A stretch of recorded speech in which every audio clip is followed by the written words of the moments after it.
본 방송에서 제공하는 투자 정보는 투자 판단에 대한 조언입니다. 방송에서 제공하는 주식의 가치, 가격 상승 및 하락에 대해서는 방송사에서 보장하지 않습니다.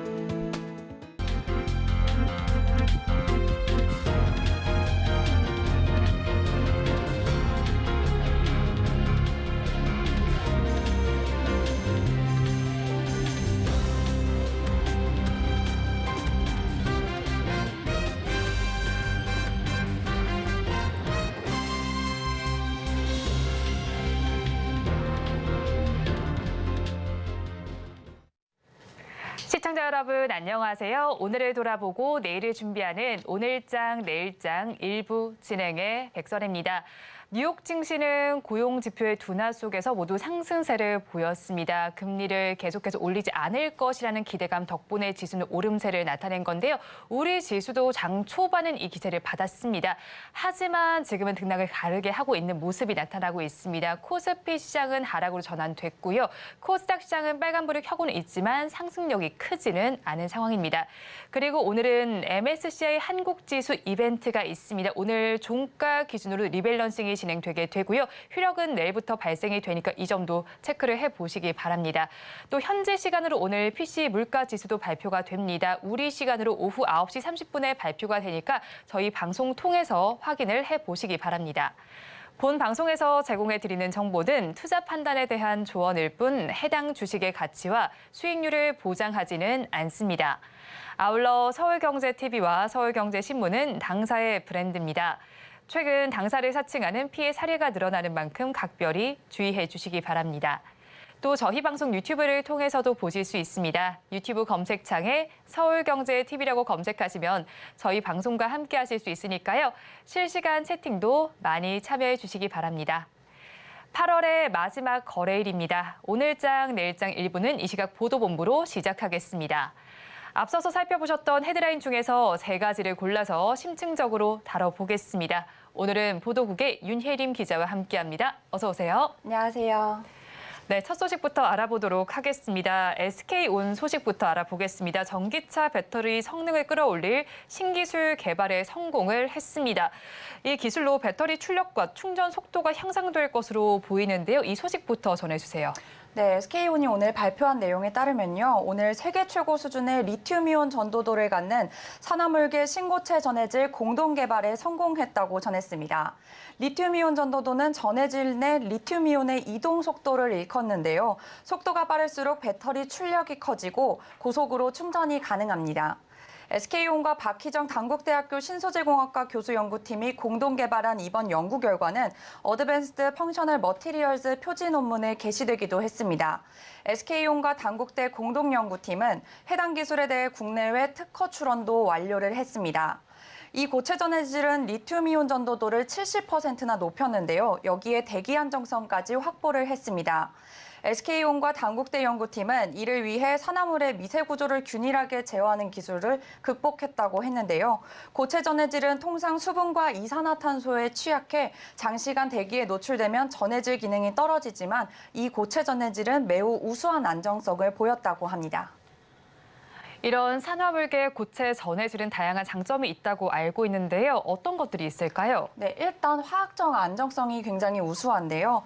황화물계에 비해서 이온 전도도는 낮지만 이런 안정성이 우수합니다. 그래서 양극 물질과 반응성이 적고 화재가 발생할 수 있는 리튬 덴드라이트 형상을 억제할 수 있어서 흑연 음극을 고용량인 리튬 메탈로 대체할 수 있습니다. 배터리 용량도 최대 25%까지 늘어날 전망입니다. 액체 전해질을 사용한 리튬이온 배터리의 최대 사용 전압은 4.3V지만 산화물계 고체 전해질의 경우 최대 5.5V까지 늘어납니다. 또한 개발 가능성도 굉장히 무궁무진합니다. 현재 NCM 양극재 기반 전고체 배터리 외에도 차세대 배터리로 꼽히는 리튬황 배터리와 리튬 공기 배터리를 전고체화할 수 있는 소재로도 활용이 가능하다는 뜻입니다. 회사 관계자는 고분자계보다 기계적 성질이 우수해서 기존 고분자 전고체 배터리의 한계를 극복할 수 있다며 차세대 배터리에 적용한다면 화재 안정성과 함께 장거리 주행 가능성을 모두 충족시킬 수 있을 것이라고 말했습니다. 다음 소식 알아보겠습니다. 국민, 기업, 농협은행이 지역 재투자 최우수 등급을 받았습니다. 그럼 다른 은행들은 어떤 등급을 받았을까요? 네, 오늘 금융위원회가 이와 관련한 자료를 발표를 했습니다. 오늘 금융위원회는 지역 재투자 평가위원회를 열어서 15개의 국내 은행과 12개의 상호저축은행의 지역 재투자 평가 결과를 발표했습니다. 지역 재투자 평가 제도는 수도권을 뺀 13개 시도 지역에서의 금융사 자금 공급, 중소기업 지원, 서민대출 지원, 금융인프라 현황 등을 평가하는 제도입니다. 시중은행 가운데 KB국민, 기업 NH농협이 최우수 등급으로 평가됐고요. 우수 등급에는 하나은행, 양호에는 신한과 우리은행, 다소 미흡은 수협, 미흡에는 SC와 한국시티은행이 포함됐습니다. 최우수 등급을 획득한 평가 지역 수는 NH농협이 10곳으로 가장 많았고요. 기업이 6개, KB국민이 5개, 하나 3개, 신한 1개 순이었습니다. 지방은행 가운데서는 부산과 광주, 경남은행이 최우수 등급을 받았고 전북, 대구, 제주은행이 우수 등급을 얻었습니다. 상호저축은행 중에서는 한국투자저축은행이 최우수 등급을 받았고요. 대신과 JT친해저축은행이 우수 등급을 획득한 것으로 나타났습니다.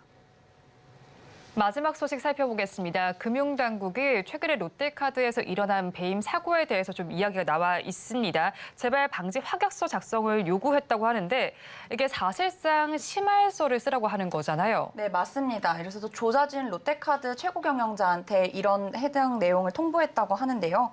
금융감독원은 이제 조자진 대표를 대상으로 105억 원의 배임 사고 재발 방지에 대한 확약서 작성 요구 중인 것으로 알려졌습니다.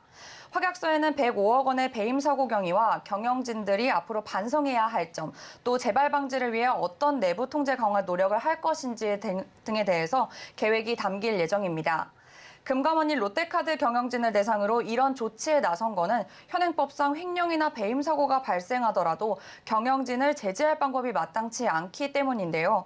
금융당국 관계자는 통상적으로 횡령과 같은 행위에 대한 제재가 은행법이나 저축은행법, 자본시장법 등에는 명시돼 있지만 여신전문금융업법에는 없어 이 같은 조치를 시행하게 됐다고 밝혔습니다. 이번 사건으로 조자진 대표의 재연임이 어려워질 수도 있겠네요. 네, 좀 그런 전망이 나오고 있습니다. 롯데카드에서는 최근 마케팅팀 직원 2인이 협력업체 대표와 공모의 부실한 제휴 계획을 체결토록 하고 카드사로부터 105억 원을 취득한 일이 발생한 건데요. 이 중 66억 원이 페이퍼 컴퍼니와 가족회사로 흘러가서 부동산 개발 투자나 자동차, 상품권 구매 등에 쓰인 겁니다. 금융감독원은 이에 카드사 직원 2명과 관련 협력업체 대표를 검찰에 고발했다고 밝혔습니다. 금융감독원은 이번 사태에 대해 책임이 있는 임직원을 엄정 조치하겠다고 밝혔는데요. 조 대표는 지난 2020년 3월 30일 롯데카드 대표이사 사장에 선임이 됐습니다. 지난해 주주총회이사회에서 연임에 성공했고 임기는 오는 2024년 3월 29일까지인데요. 대규모 배임 사고 발생에 대표도 책임을 회피할 수 없을 것으로 보여서 재연임에는 자칫 영향을 줄 수 있을 것으로 풀이됩니다. 네, 오늘의 경제 이슈 살펴봤습니다. 지금까지 보도국 윤혜림 기자와 함께했습니다. 오늘 말씀 고맙습니다. 감사합니다. 계속해서 시황센터 연결해서 오늘의 시장 상황 살펴보도록 하겠습니다. 최유정 캐스터가 준비하고 있습니다. 시황센터 최유정입니다. 간밤 뉴욕 증시는 연착륙에 대한 기대가 커진 모습이었습니다. 시장의 예상치보다 둔화된 고용 지표에 긴축 우려가 완화되면서 상승세를 이끌었는데요. 뉴욕 증시 3대 지수 모두 4거래일 연속 빨간불 켜낸 모습이었습니다. 또 애플이나 엔비디아 등 기술주들의 강세도 눈에 띄었습니다. 오늘 우리 시장도 코스피 코스닥, 양시장 소폭의 상승세로 출발을 했는데요. 시가총액 상위 종목 대부분이 파란불 켜낸 가운데 코스피는 장중 하락세로 전환을 했고요. 코스닥은 그래도 보합권에서 등락을 보이고 있습니다. 그렇다면 보다 자세한 지수 상황 살펴보도록 하겠습니다. 먼저 코스피입니다. 코스피 오늘 상승하는 종목의 수가 하락하는 종목의 수보다 훨씬 더 적게 보이는 가운데 오늘 장중 코스피는 하락 전환하면서 현재는 0.4% 하락한 2,550선에서 움직이고 있는 모습입니다. 이어서 수급도 살펴보도록 하겠습니다. 오늘 개인만이 매수 우위 보여주고 있는데요. 대형주와 제조업 쪽에서 강한 매수 흐름 이어나가고 있습니다. 1,096억 원 사들이고 있고요. 기관과 외국인 동반 매도세 보이고 움직이고 있는데요. 각각 575억 원, 788억 원 팔아내고 있는 모습입니다. 이어서 코스닥도 살펴보도록 하겠습니다. 코스닥 오늘 925선에서 시작해 930선 터치하기도 했는데요. 현재는 0.03% 상승한 924선에서 움직이고 있는 모습입니다. 이어서 수급도 살펴보도록 하겠습니다. 오늘 개인과 외국인 동반 매수세 보여주고 있는데요. 각각 460억 원, 923억 원 사들이고 있습니다. 특히 개인은 IT, 소프트웨어 쪽에서 강한 매수 흐름 이어나가고 있습니다. 기관만이 팔아내고 있는데요. 880억 원 덜어내고 있습니다. 이어서 오늘의 특징 섹터도 살펴보도록 하겠습니다. 대마 관련주입니다. 미국이 대마의 위험 등급을 하향 조정하라는 소식이 들려오면서 대마 관련주 일제히 상승 흐름 이어나가고 있습니다. 먼저 오성 첨단 소재 오늘 장 초반 상한가 기록했는데요. 상한가 기록 후에 낙폭을 조금 키워내는가 싶었더니 다시금 상승폭 키워나가고 있습니다. 26.19% 상승세 보이고 있고요. 우리바이오 수도권에서 유일하게 대마를 개발하고 있는데요. 15.47% 상승세 보여주고 있습니다. 한국 BNC도 오늘 상승폭 키워나가고 있는데요. 현재 4.4% 상승한 4,480원에 거래가 되고 있는 모습입니다. 이어서 다음 특징 섹터도 살펴보도록 하겠습니다. 양자암호 관련주입니다. 오늘 테마성 이슈로 부각됐던 종목들 하락 매물이 출회가 되고 있는데요. 그중에서도 하락세가 가장 짙었던 양자암호 관련주 살펴보도록 하겠습니다. 먼저 한국정보인증 이거래일 전 새로운 양자가 개발됐다는 소식에 강세 보였는데요. 하지만 어제에 이어 계속해서 하락세 보이고 있습니다. 3.73% 빠진 5,420원에서 거래가 되고 있고요. 우리넷도 낙폭을 키워나가고 있습니다. 현재 2.66% 하락세 보이면서 8,050원에서 거래가 되고 있습니다. 이상 오늘장 시황 살펴봤습니다. 남은 오후장도 저희와 함께 하시면서 현명한 투자 전략 세워나가시길 바라겠습니다. 시황센터 최유정이었습니다.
시시각각 변하는 시장의 이슈와 주가의 변동성에 투자 전략을 업데이트해보는 시간입니다. 오늘은 루크투자연구소의 임순재 대표와 함께합니다. 어서 오세요. 네, 안녕하십니까.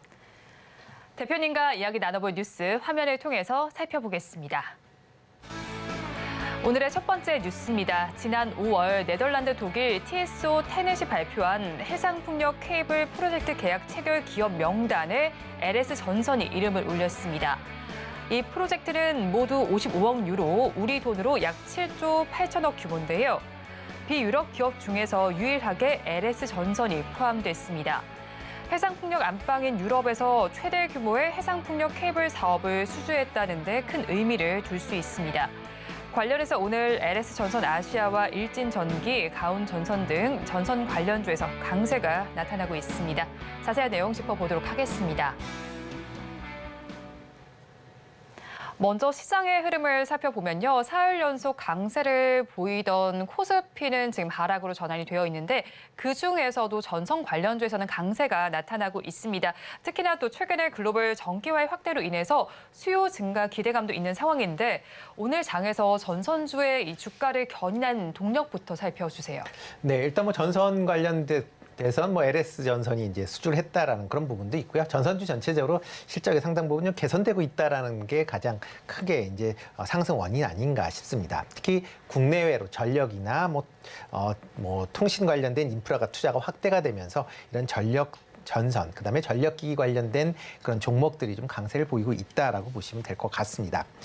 여기에 이제 정부가 지금 뭐 대부분은 이제 해외에서 이제 전력망에 대한 기대감이 컸는데 이제부터는 국내 부분도 같이 좀 지켜보셔야 되지 않을까라는 생각을 해보고 있는데요.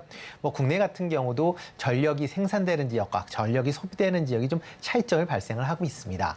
전력이 생산된다라고 하게 되면 뭐 지금 호남 지역이나 그다음에 강원 지역에서 좀 이제 친환경 관련된 그런 이제 부분뿐만 아니라 이제 원전 관련 쪽도 많이 있기 때문에 그쪽에서 생산이 된다라고 보시면 되는데요. 이에 비해서 사용하는 지역은 이제 서울, 경기와 그다음에 이제 부산으로 이어지는 이제 경부선 축이다라고 보시면 실질적으로 이제 두 지역 간에 이제 차이가 발생할 수밖에 없고요.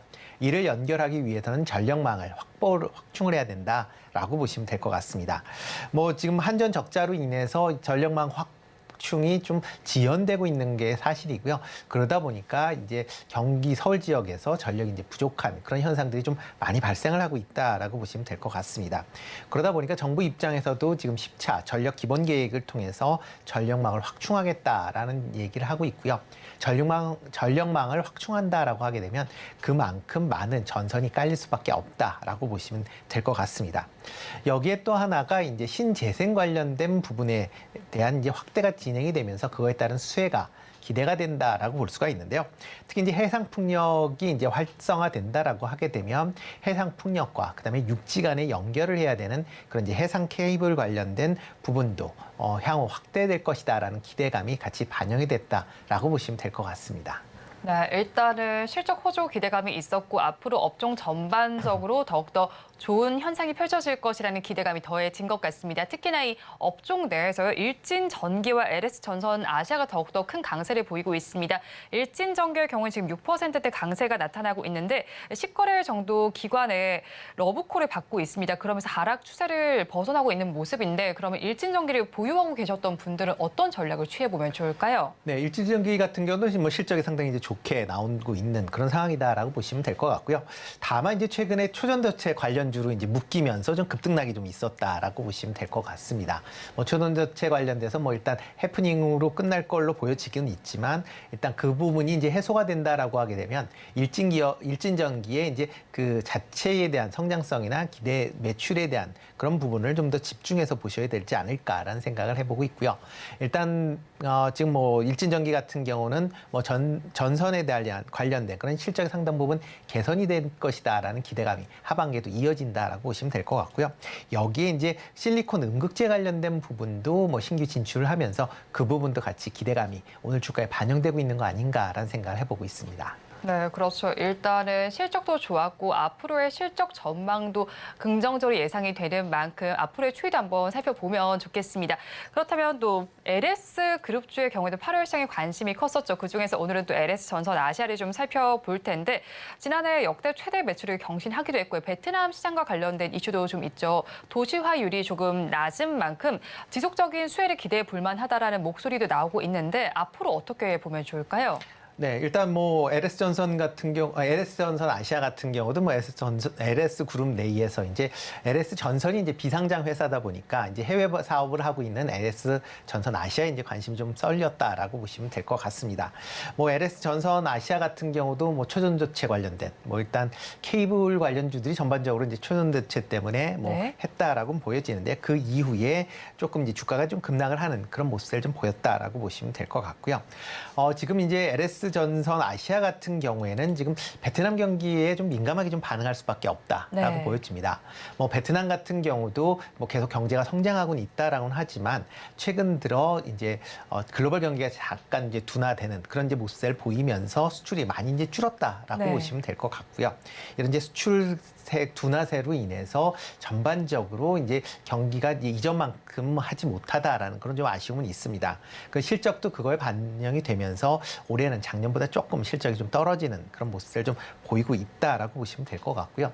하지만 장기적으로 본다라고 하게 되면 베트남 시장은 여전히 성장 가능성이 높은 그런 시장이다라고 보시면 될 것 같고요. 그런 관점에서 장기적인 관점으로는 뭐 여전히 긍정적으로 좀 봐야 된다.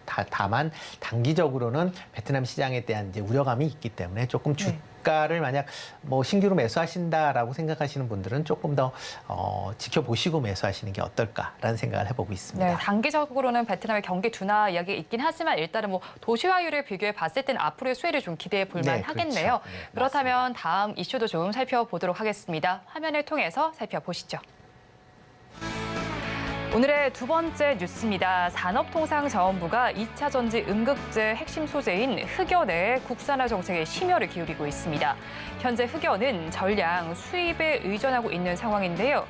흑연은 이미 우리나라 일부 지역에서 과거 생산 이력과 매장이 확인된 바가 있습니다. 하지만 이것을 2차 전지 응급제용 소재로 개발하기 위해서는 체계적인 연구가 선행돼야 하는데요. 관련해서 오늘 그래핀과 흑연 관련주에서도 움직임이 관찰되고 있습니다. 자세한 내용을 짚어보도록 하겠습니다. 한편 또 정부가 흑연과 관련해서 국산화 사업을 추진한다는 소식의 종목들이 좀 들썩이고 있습니다. LMS 경우에는 장중에 상한가를 기록하기도 했고요. 지금은 윗꼬리가 조금 달리면서 17%대 강세를 나타내고 있긴 한데 그러면 이제 흑연과 이제 그래핀 테마주 내에서 종목별로 어떻게 좀 체크를 해봐야 할까요? 네, 일단 뭐 지금 오늘 같은 경우 이제 그래핀 관련 쪽으로 이제 좀 강한 그런 이제 시세를 보이고 있다라고 보시면 될 것 같습니다. 그렇지만 뭐 지금 현재 나온 내용으로만 본다라고 하게 되면 이제 신소재 테마 관련 쪽으로 같이 묶일 수밖에 없다라고 지금 단기적으로는 보여지고요. 뭐 산자부에서 일단 발표한 내용을 보면 지금 이제 국내에서 천연 흑연을 이제 개발하는 사업을 지원하고 있다라고 이제 발표를 했다라는 겁니다. 뭐 국내 같은 경우는 과거에 이제 말씀하셨듯이 흑연을 생산을 했었던 적은 있지만 지금 현재는 생산을 하지 않고 전량 수입을 하고 있다라고 보시면 될 것 같고요. 그 중에서 이제 작년에 이제 중국 작년에 이제 수입된 양을 보면 한 7,200만 달러 정도 수입을 했습니다. 그 중에서 90% 정도가 이제 중국에서 들여왔다라고 보시면 될 것 같고요. 현재 지금 이제 그 보도에 의하면은 국내에서 이제 3개 광구 정도가 이제 탐사를 진행을 하고 있다. 그래서 탐사가 진행이 되면 그 이후에 이런 이제 흑연을 개발을 해서 그를 통해서 이제 사업을 진행을 하겠다라고 지금 얘기를 하고 있는 그런 상황이다라고 보시면 될 것 같고요. 일단 뭐 탐사 기관이 이제 보민글로벌이라는 회사가 이제 탐사를 했는데 오늘 내일 이제 기술 세미나를 개최할 예정이다라고 얘기를 하면서 시장에서 이런 이제 흑연 관련된 쪽으로도 이제 시장 조금 관심을 좀 받았다라고 보시면 될 것 같습니다. 그렇지만 이제 천연 흑연 같은 경우에는 물론 이제 2차 전지에 이제 사용을 하고 있는 그런 이제 부분은 분명히 있다라고 보지만 뭐 이 2차 전지 응급제에 들어가는 건 천연 흑연뿐만 아니라 그다음에 인조 흑연, 그다음에 실리콘 이렇게 다양하게 들어간다라고 보시면 될 것 같고요. 뭐 인조 흑연 같은 경우는 이미 포스코 퓨처엠에서 국산화를 진행을 해서 지금 생산을 하고 있는 그런 상황이다라는 걸 감안하다라고 보면 이번에 이제 천연 흑연을 관련돼서 이제 뭐 개발을 한다라고 해서 뭐 관련된 주가가 움직였다라고 하는 거는 일단은 최근에 이제 같이 전체적으로 움직였었던 신소재 관련된 테마주의 연장선으로 보고 이해하시는 게 좀 더 맞지 않을까라는 생각을 해보고 있습니다. 네, 그렇죠. 지금 대표님께서 말씀을 해주신 대로 흑연 살펴보니까 매장량 순위도 봤을 때 중국이 가장 많이 있고 이제 우리나라가 여기 속해 있질 않아요. 뭐 전량 수입에 지금 의존하고 있는 상황인데 그렇다면 이제 천연 흑연을 활용한 이제 그래핀의 경우에는 꿈의 신소재로 또 불리기도 하는 물질이기도 하잖아요. 그럼 이 천연 흑연을 활용해서 2차 전지 응급제까지 순항이 될지도 궁금하고요. 산업통상자원부가 이렇게 추진을 하기로 한 만큼 관련된 수혜주들은 어떤 게 있을지 좀 알려주세요. 일단 뭐 관련된 종목을 그러니까 일단 현재 뭐 흑연 이제 순위가 쭉 나오지만 지금 현재 탐사하고 있는 게 어느 정도 양인지는 알 수가 없습니다. 그러니까 지금 뭐 오늘 내일 이제 발표가 나온다라고 하게 되면 뭐 탐사 업체에서 이제 발표를 하겠죠. 그렇게 되면 그 매장량이 얼마인지를 확인을 해야 되는 거고요. 그다음에 이 매장량이 중요한 게 아니라 실질적으로 캐낼 수 있는 매장량이 얼마 얼마인지가 더 중요하다라고 보시면 될 것 같습니다. 뭐 단순하게 뭐 매장은 했지만 실질적으로 이걸 캐낼 실효가 전혀 없으면 이거는 뭐 있으나 마나한 그런 매장량이다라고 보시면 될 것 같고요. 그렇기 때문에 아직까지는 사업성 판단 여부를 뭐 쉽게 얘기를 할 수는 없을 것이다라고 생각을 하고 있습니다. 그리고 뭐 탐사가 현재 진행 중에 있기 때문에 탐사가 끝나고 또 뭐 이걸 채굴할 때까지 또 상당한 시간 걸리기 때문에 관련돼서 어떻게 움직일지는 좀 더 지켜보셔야 될 걸로 예상이 되고 있고요. 그리고 또 하나가 이제 음극재 관련돼서 아까도 이제 말씀을 드렸듯이 천연 흑연이 국내에 작년에 수입된 금액이 한 7,200만 달러 됩니다. 뭐 현재 환화로 따지면 950억 정도 되거든요. 그러니까 국내 천연 흑연 시장이 그렇게 크질 않다라는 겁니다. 그렇기 때문에 이거를 개발을 한 광물을 채굴하기 시작한다라고 해도 그렇게 수익성 측면에서 보면 크게 좋아질 걸로 보이진 않는다라고 보시면 될 것 같고요. 뭐 그렇기 때문에 이런 그 흑연 관련된 종목을 뭐 관심을 갖기에는 조금 이른 감이 좀 있다. 뭐 다만 뭐 지금 뭐 나온 얘기로는 보면 그나마 이제 그래핀 관련 종목들이 오르긴 하지만 뭐 그래핀 관련돼서 뭐 흑연을 쓰긴 하지만 이건 뭐 수입에서 들어오니까 훨씬 쌀 가능성은 좀 높다라고 좀 생각이 되고 있고요. 다만 이제 아이텍이라는 회사가 지금 이번에 이제 탐사하고 있는 가편 흑연 광산을 인수를 검토하겠다라는 이제 그런 이제 얘기가 나오면서 네. 조금 이제 강세를 보이고 있는데 이것도 뭐 추가적으로 더 확인을 해보시고 투자를 하셔야 되지 않을까라는 생각을 해보고 있습니다. 네, 그렇죠. 탐사 과정도 조금 더 살펴봐야겠고 이게 수혜로 연결될 때까지는 조금 더 시간이 필요해 보입니다. 그렇다면 또 로이터 통신의 경우에는 앞서서 전 세계 흑연 중에서 수요가 지금 전기차에 몰렸다라는 이야기를 했는데 지금 뭐 벤츠와 테슬라의 경우에도 흑연을 가지고 좀 경쟁을 하고 있는 상황이잖아요. 2035년까지는 흑연 광산이 약 100개가 더 필요하다라는 이야기도 나오고 있는 상황인데 흑연이 공급이 부족한 상황입니다. 관련주 전략 어떻게 짜가면 좋을까요? 네, 이렇게 뭐 흑연이 부족했던 게 이제 뭐 2차 전지가 이제 확대가 되고 있다라는 측면도 있고 또 하나가 이제 중국에 대한 이제 소재 비중을 이제 줄이겠다라는 이제 그런 내용이 이제 포함이 되어 있다라고 보시면 될 것 같습니다. 아까 이제 보셨듯이 생산량을 본다라고 하게 되면 중국이 절대적으로 좀 많은 그런 수준이다라고 보시면 될 것 같고요. 그러다 보니까 이제 중국 비중을 줄이다 보면 이거를 다른 데서 뭐 그만큼의 이제 물량을 충당을 해야 되는 그런 상황이기 때문에 그런 부분에서 흑연 광산이 이제 더 필요하다라고 이제 얘기가 나왔다라고 보시면 되겠습니다. 그렇지만 조금 다르게 생각을 해보면 과연 음극재 소재가 천연 흑연이 과연 얼마만큼 향후에 필요할 것이냐라는 건 또 퀘스천을 달 수가 있다라고 보시면 되는데요. 그 이유 중에 하나는 최근에 이제 2차 전지가 이제 고성능화되면서 음극재 소재에 대해서 연구가 지금 많이 진행이 되고 있습니다. 뭐 대표적으로 많이 들어보셨겠지만 이제 실리콘 음극재가 이제 네. 대표적인 그런 내용이다라고 보시면 될 것 같고요. 이와 더불어 이제 전고체로 이제 확대가 된다라고 하게 되면 리튬 메탈 음극재를 사용을 합니다. 그렇게 되면 흑연의 사용량이 지금보다 줄어들 수밖에 없다라고 보여지고요. 그렇다면 과연 2035년도에 흑연 광산이 이렇게 많이 필요할 것이냐라는 거는 뭐 지금 기술 수준으로 해서는 필요할지 모르겠지만 미래 기술 수준에서 보면 그렇게 많이 필요하지 않을 수도 있다라는 것도 같이 주목해서 보셔야 되지 않을까라는 생각을 해보고 있습니다. 다만 이제 단기적인 관점에서 보면 아직까지는 음극재 이렇게 천연 흑연이나 인조 흑연에 지금 투입이 계속 필요한 그런 상황이기 때문에 그거와 관련된 기업에 관심을 가지실 필요는 있지 않을까라는 생각이 하고 있고요. 국내에서 음극재용 이제 인조 흑연을 현재 생산하고 있는 업체는 이제 포스코 퓨처엠이기 때문에 이런 흑연 관련된 쪽을 본다라고 하게 되면 포스코 퓨처엠을 보시는 게 맞을 걸로 보여집니다.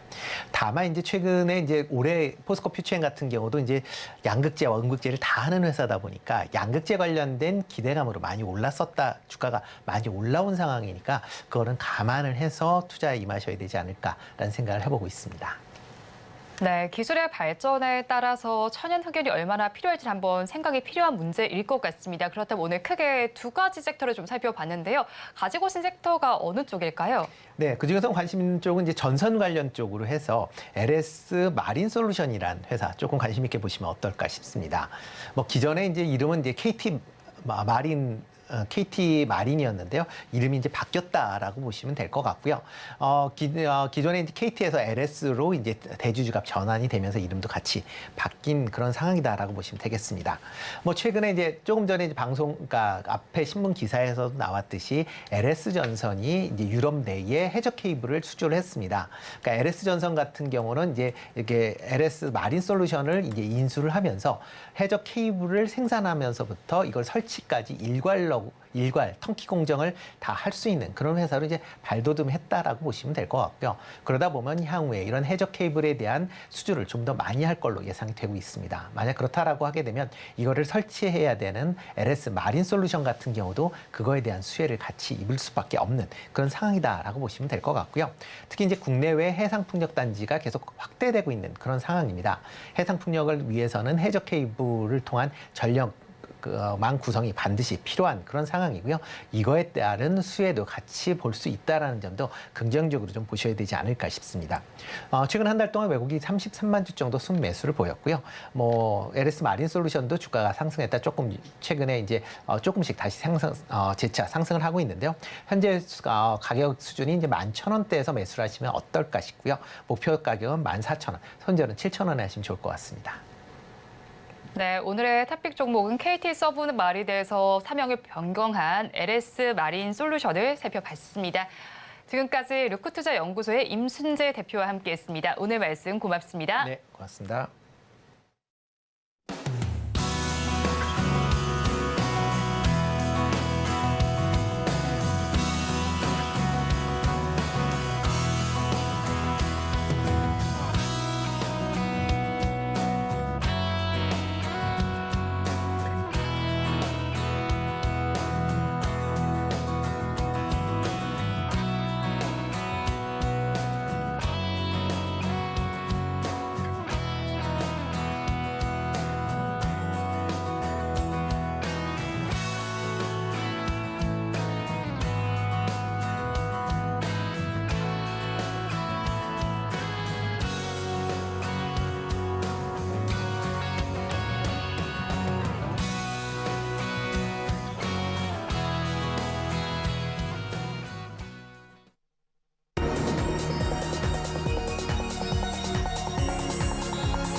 마켓리더의 시선으로 글로벌 경제와 산업 트렌드를 체크하고 이걸 수익으로 연결해보는 시간, 고수의 선택 시간입니다.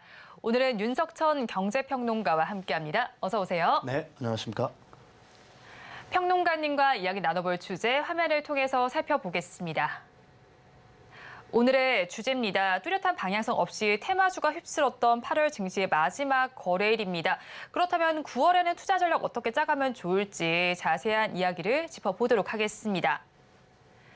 일단 증권가에서는 9월에 코스피가 2,450선에서 2,700선에서 등락할 것으로 전망이 되고 있습니다. 9월 증시 역시도 전통적으로 약세를 보인 상황이었는데요. 올해 9월의 증시를 좌우할 만한 이슈들이 어떤 게 있을까요?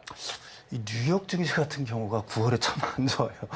2월, 5월, 9월이 좀 안 좋은데 네. 2월, 9월은 사실은 뭐 약보합 정도라고 보면 되는데 9월에 이제 하락률이 좀 두드러집니다. 네. 뭐 역사적으로 보게 되면 한 1.1%.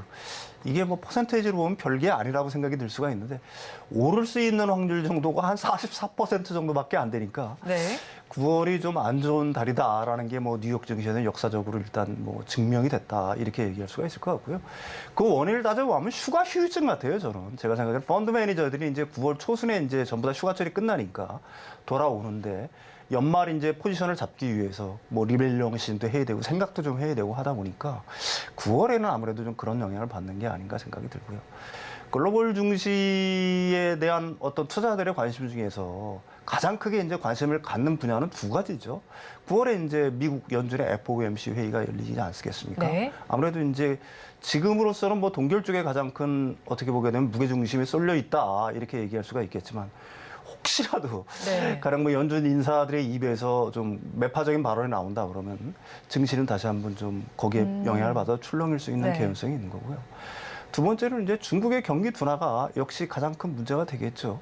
중국이 이제 뭐 소비 진작이라든지 중국 경제의 어떤 둔화세를 갖다가 회피하기 위해서 소총들은 계속해서 발사를 하고 있어요. 네. 가령 뭐 유동성을 조금씩 주입을 한다거나 부동산 시장에.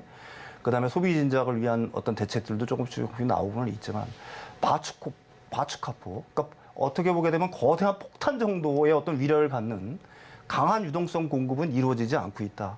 가령 뭐 2008년 금융위기 때만 해도 그 중국 돈으로 한 4조 위안 정도를 풀었지 않습니까? 네. 그런 어떤 강력한 대책들이 좀 나와야 되는데 네. 부양책은 지금 쏟아내고는 있지만은 네.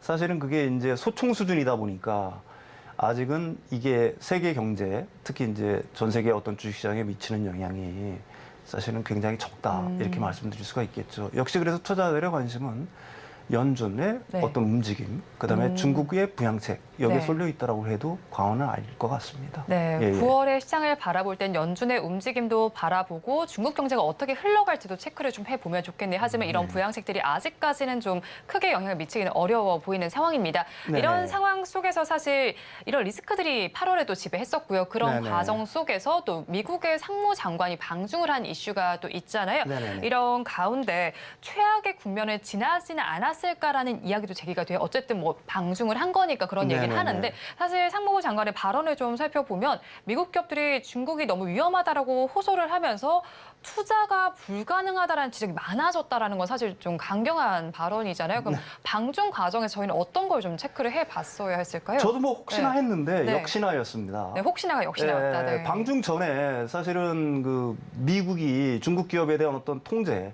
그 27개를 갖다가 사실은 좀 풀어줬죠. 네. 그러니까 사실 수출 통제 기업은 아니고 미검증 리스트라고 있습니다. 수출 통제 바로 아래 단계죠. 그러니까 이 최종 소비자가 어딘지 모르는 기업들 중에 가령 이게 뭐 미국 국가 안보에 가령 위협이 된다라고 하면 수출 통제 기업으로 올리는 건데 그 아래 단계에 있는 기업들 27곳을 갖다가 해제를 했습니다.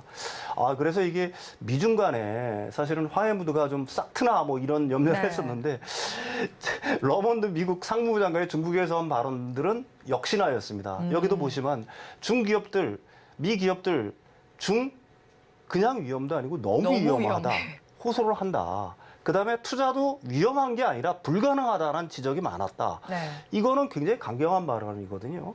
이제 문제로 러먼드 그 상무부 장관이 지적한 것들이 네. 가령 뭐 굉장히 큰 벌금 네. 여기 있죠. 엄청난 네. 벌금. 그다음에 불분명하고 충격 안긴 방첩법. 그다음에 기업에 대한 압수수색이라든지 뭐 이런 것들. 네. 이런 것들이 미국 기업에 대해서는 엄청난 위협이 되고 있다는 점을 갖다가 굉장히 강조를 한 거고요. 중국은 이제 당연히 요구를 했죠. 관세를 인하하고 수출 통제를 좀 풀어라. 그다음에 투자 제한 같은 경우도 규제도 좀 완화를 해라라고 얘기를 했는데 네. 러먼드 상부장은 딱 잘라서 얘기를 했습니다. 국가 안보에 관련된 사항은 협상의 사항이 전혀 아니다. 그러니까 과거의 어떤 방침들을 갖다가 완전히 재확인하겠다라고 얘기할 수가 있는 거고요. 그 러먼드 장관의 어떤 발언을 통해서 우리가 확인할 수 있는 거는 미국의 목표가 어디 있는가를 갖다 명확하게 얘기를 하고 있습니다. 미국의 목표는 뭐 얘기를 했죠. 그 디커플링을 갖다가 추구하는 건 아니다. 따라서 네. 중국과의 완전한 결별을 추구하고 있는 건 아니지만 그렇지만 국가 안보에 대해서는 사실은 우리가 물러날 여지가 전혀 없다라는 얘기를 한 겁니다. 네. 이 얘기는 뭐냐면은 기존에 이제 그 미국이 중국 쪽에 쏟아냈던 대중국 압박 정책들이 앞으로 더 강화되면 강화가 됐지 결코 수그러들지는 않을 거다라는 걸 갖다가 방증한다라고 얘기할 수가 네. 있는 거고요. 뭐 일부에서는 지금 차관급 무역 실무그룹이라든지 아니면 무역 통제 정보 교환 채널을 갖다가 어떻게 보면 미중 간의 소통이 이제 원활해지면서 좀 유화적인 어떤 흐름으로 갈 수 있다는 여지가 있다. 뭐 이런 식으로 해석할 거 하는 분들도 물론 있는데 러먼드 장관이 여기에 대해서 분명히 방침을 밝혔어요. 이런 어떤 실무그룹이라든지 아니면 어떤 소통 채널이 사실은 미국이 중국에 취하고 있는 어떤 정책들을 갖다가 바꿀 수 있는 거는 절대로 아니다라는 걸 갖다가 명확히 했습니다. 그러니까 미국의 목표는 분명한 거예요. 장기적으로는 입으로는 현재 상황에서는 디커플링을 갖다가 추구하지 않는다고 하지만 사실은 미국은 중국과 헤어질 결심을 이미 하고 있다라고 보는 거고요. 네. 중국을 유일한 경쟁자로 일단은 자신들은 판단을 하고 있는 겁니다.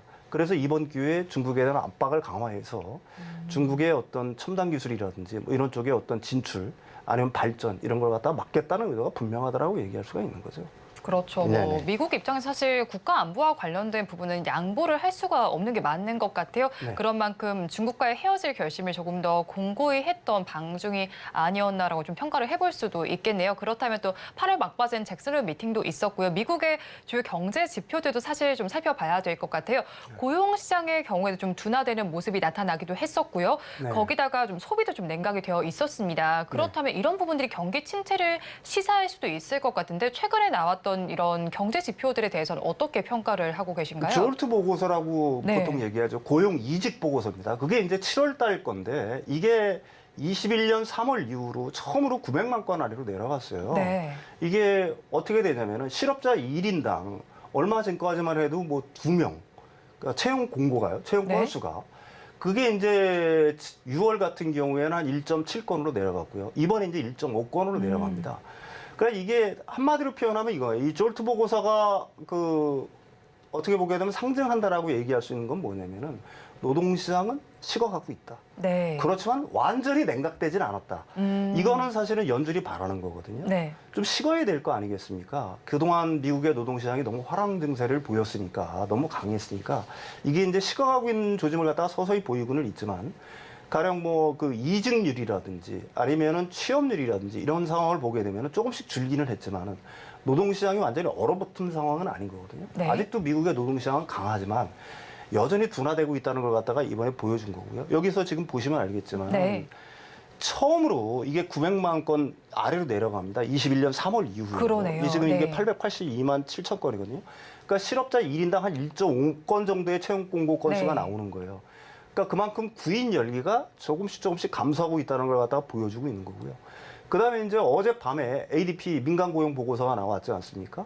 거기서도 역시 마찬가지예요. 월가의 어떤 전망보다도 상당히 낮은 어떤 신규 취업자 수. 여기 네. 보시면 17만 7천 명. 네. 원래 전망은 19만 5천 명이었는데 17만 7천 명이니까 상당히 어떻게 보면 식었다라고 얘기할 수가 네. 있는 거죠. 이게 이제 어떻게 보게 되면 굉장히 연준이 바라던 바였다라는 거죠. 그 노동시장이 냉각은 되고 있지만 좀 네. 식어는 가고 있지만은 그렇지만 그게 완전히 얼어붙은 상태는 아닌. 네. 그러니까 완전 고용 상태를 갖다가 어느 정도 유지를 하면서도 노동시장이 서서히 이렇게 식어가고 있다는 거. 특히 ADP 민간 고용에서 우리가 그 통계에서 유심히 봐야 될 거는 임금 상승률이 5.9%였어요. 이거는 그 지금 지난 한 몇 년 동안에 가장 낮은 수준의 임금 상승률입니다. 그러니까 미국 연준이 바라는 바가 서서히 이루어지고 있다라고 얘기할 수가 있는 거고. 월스트리트 저널의 그 닉 티밀하우스라고 있지 않습니까? 네. 비공식 연준의 대변인이라고 불리는 사람이 이 소식은 사실은 연준이 굉장히 기뻐할 소식이다라고 얘기를 하고 있는 거고요. 네. 제롬 파월 미 연준 의장도 미국 노동시장의 재균형이 지속되고 있다고 기대한다. 이 네. 기대가 지금 맞아 들어가고 있다라는 얘기죠. 그다음에 또 하나 이제 어젯밤에 GDP 원래 속보치는 2.4%가 나왔는데 잠정치가 네. 발표됐죠. 그게 한 2.1%였으니까 사실은 지금 너무 과열되고 있다라는 어떤 신호들이 조금씩 줄어들고 있는 거죠. 네. 이렇게 줄어들고 있다는 얘기는 어떻게 보게 되면 좀 배드 뉴스잖아요. 성장률도 낮아지고 노동시장의 어떤 네. 활력도 좀 떨어지고 하는 건 배드 뉴스인데 이게 시장에서는 배드 뉴스가 사실은 굿 뉴스가 되고 있는 겁니다. 왜 굿 뉴스가 되냐면 연준이 9월에 금리를 동결할 가능성이 그만큼 네. 높아진다는 어떤 가능성. 그렇겠죠. 그렇죠. 이런 네. 어떤 기대 심리가 굉장히 커지고 있으니까 네. 그걸 갖다가 그 나쁜 뉴스가 사실은 어떻게 보게 되면 오히려 좀 좀 아이러니하게 네.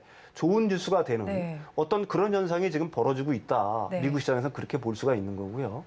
어쨌든 어젯밤 요 근래 발표된 그 미국의 어떤 고용시장 보고서들 같은 경우에는 네. 지금 그 시장 참가자들이 기대하는 혹은 연준이 기대하는 바대로 진행이 되고 있다. 이렇게 결론을 내릴 수가 있겠죠. 네, 최근에 나온 경제 지표들은 뭐 연준의 계획대로 되고 있다라고 하는 걸 보니까 연준이 계획을 좀 잘 짠 것 같습니다. 그런데 이제 중국 시장 이야기도 좀 해봐야 될 것 같습니다. 네네네네. 사실 이제 다음 장에 보면은 지금 나와 있는데 중국 경기 영향 조사의 결과를 봤는데 우리나라 네네. 기업을 대상으로 좀 했어요. 네네네. 그런데 10개 기업 중 8개 기업이 영향이 있다라고 말을 하면서 중국 네. 경기 불안을 좀 많이 떠올렸단 말이죠. 네네. 사실 뭐 중국 경기 하면 뭐 내수도 좀 불안한 상황이고 그럼 우리나라도 네. 수출이 많이 하게 되는데 네. 9월 한 달 동안도 또 수출에 타격을 많이 받게 될까요? 이게 지금 이게 기업들을 대상으로 한 거지 않습니까? 네. 기업들은 굉장히 민감하죠. 네. 그리고 현실에 대한 어떤 분석력 이런 것들이 굉장히 빠르다라고 얘기할 수가 있습니다.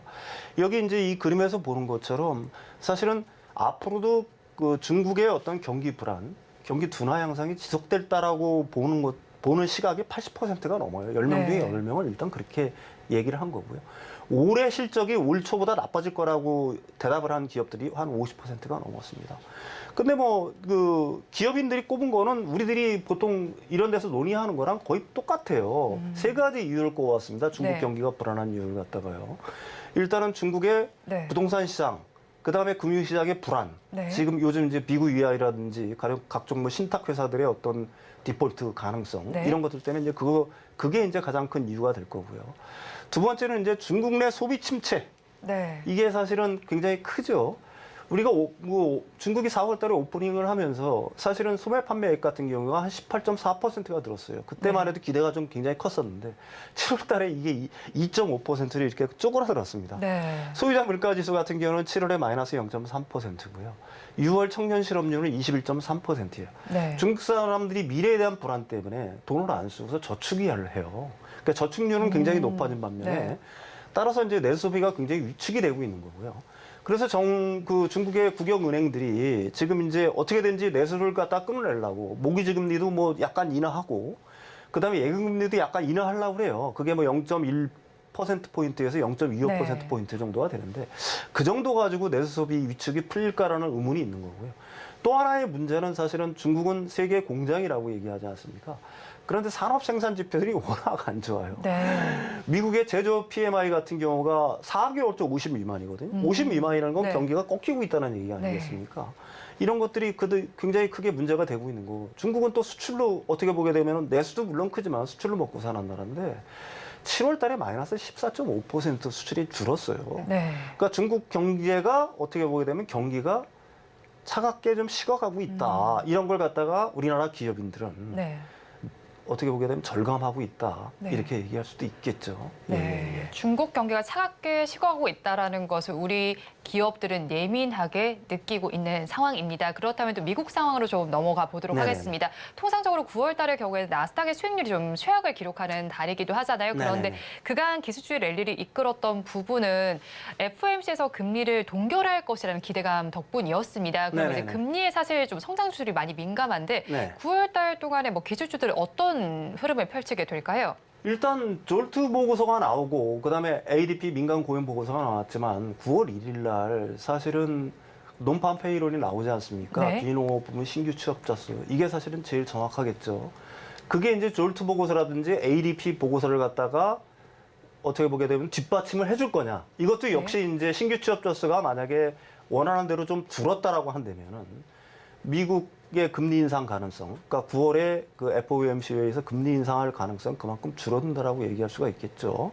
근데 만약에 줄어든다라고 하게 되면 동결 가능성이 그만큼 높아진다고 하게 되면은 기술자라든지 이런 측에서는 어떻게 보면 굉장히 긍정적인 영향이 단기적으로는 저는 있을 거라고 저는 봅니다. 네. 또 하나 단기적으로 이제 기술주라든지 9월 달에 이제 잠깐 좋아질 가능성이 있는 건 뭐냐면은 그동안 투심이라든지 네. 아니면 포지셔닝이라든지 이런 것들이 굉장히 과매수 국면에 있었잖아요. 근데 네. 요 근래 들어서 그게 중립 수준까지 굉장히 많이 내려왔어요. 네. 단기적으로.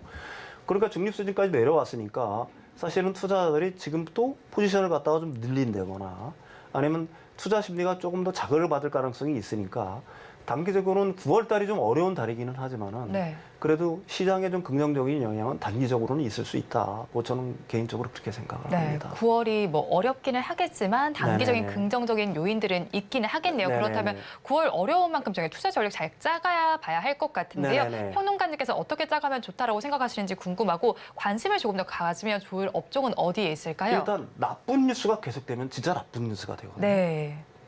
미국의 이제 고용이 사실 한번 감소하기 시작하면 왜 그러냐면 고용 지표라는 건 후행성 지표예요, 경기에. 네. 그래서 이게 감소하기 시작하면 1년 정도 쭉 내리막길을 걸어요. 금리를 내려도 소용없어요. 고용이 줄기 시작하면 1년 동안 계속 늘거든요. 그렇게 되면 이제 경기 둔화, 경기 침체의 신호가 명확해진다라고 얘기할 수가 있는 거죠. 그렇게 되기가 안 되기를 저는 뭐 개인적으로 바라지만 네. 연준이 지금 바라는 대로 연착륙이 되기를 강하게 바라지만 그럴 가능성이 전혀 없는 것도 아니다. 이런 어떤 나쁜 뉴스들이 계속해서 누적이 되다 보면은 진짜 나쁜 뉴스가 되는 거거든요. 네. 따라서 이제 9월의 투자 전략은 저는 그렇습니다.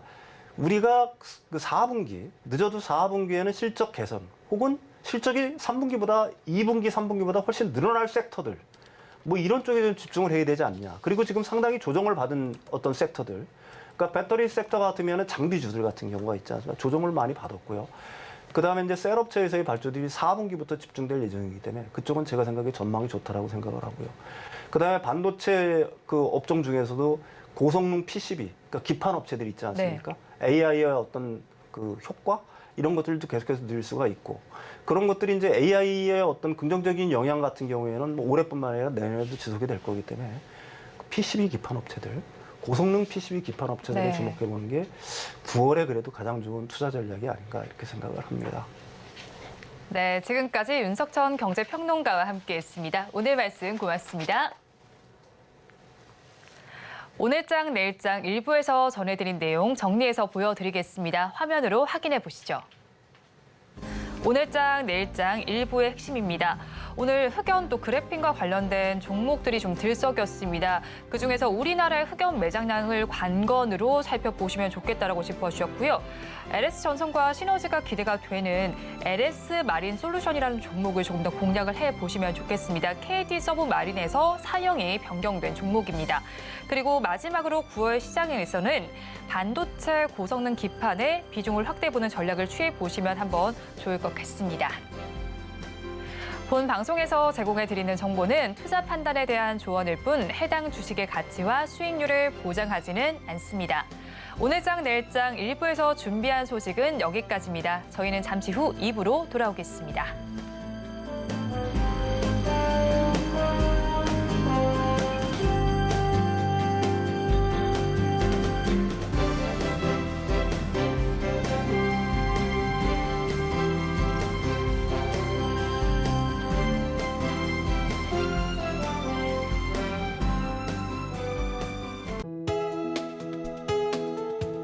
본 방송에서 제공하는 투자 정보는 투자 판단에 대한 조언입니다.